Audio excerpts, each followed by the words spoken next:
This Christmas we went to a friend's ranch on Lopez Island. Lopez Island was discovered by some British sailors in the 18th century.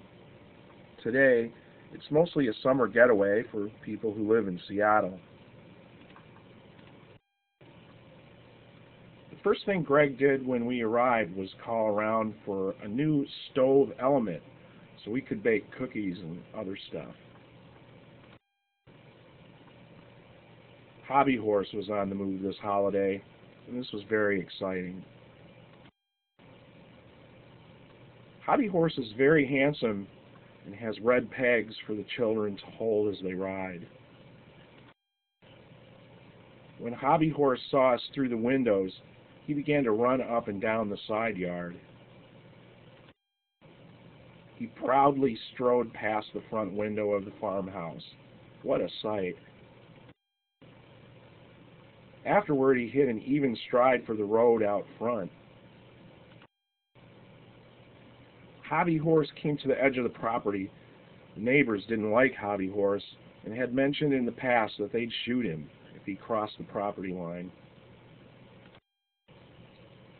Lucy was inside. She didn't know what was going on at the time and just continued resting.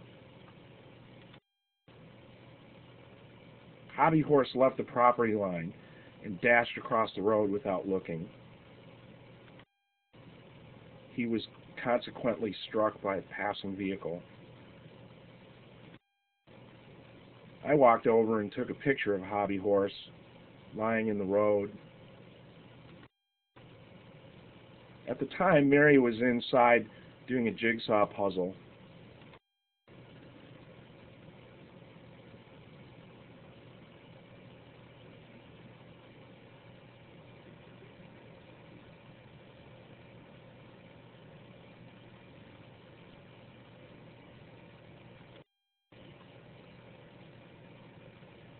It was getting time to eat. Greg and Robert were cooking pork shoulder roast outside. It took a long time to cook through, but boy, was it good. The dogs were also getting hungry and were starting to come inside from their frisbee game. Hobbie Horse was getting cleaned up and was also soon to join us.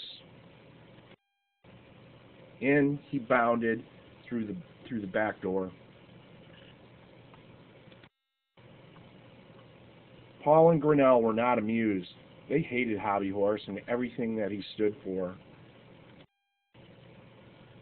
Robert said, "Relax, it's Christmas time. Hobbie Horse is good. I say let him in and let's get this party started." We turned up the music and decided to smoke Marlboro ultralight menthol cigarettes and marijuana cigarettes too, and play Scrabble and drink Maker's Mark whiskey mixed with ginger ale. It was good. Hobbie Horse was very excited and bounded about the farmhouse.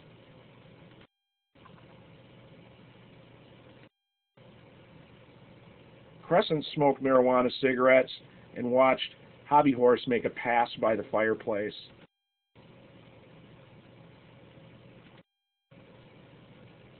Paul and Grinnell said, "Get that damn horse out of the house."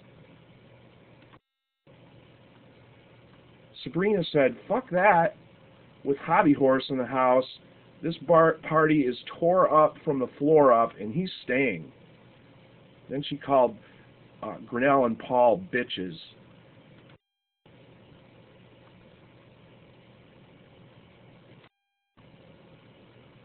The next morning was Christmas, and everyone opened presents. Crescent made sausage balls. They were good. I probably ate about 15 of the balls as we opened presents and listened to Christmastime music. I mistakenly set the sausage balls on the floor, though. That was to make way for some presents on the table, and Charles and Stanley ate all the rest of the sausage balls in the bowl. Here's what Mary and I got for Christmas. A cool knife block without slots. It's got a squishy type surface that allows you to put in as many knives as you like wherever you want them. Also a Tom Douglas cookbook, Jesus Band-Aids, candles, and a buck knife. Sabrina and Crescent both got portable Macintosh computers. Gigi, she got a singing cookie jar.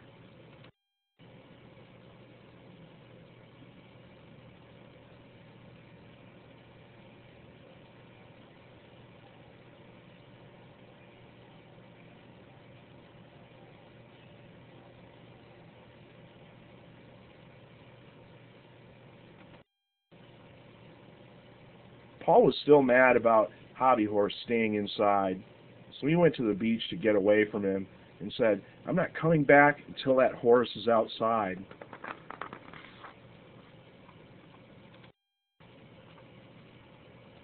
So Hobby Horse just said, "Fine, I'll go outside then so Paul will come back." Greg called Paul and told him that Hobby Horse had decided to go outside and he could come back now. Paul said, "Good," and returned to the farmhouse. We were all glad to see him come back. Then we decided to take the dogs down to the beach because Paul had said it was really pretty and relaxing.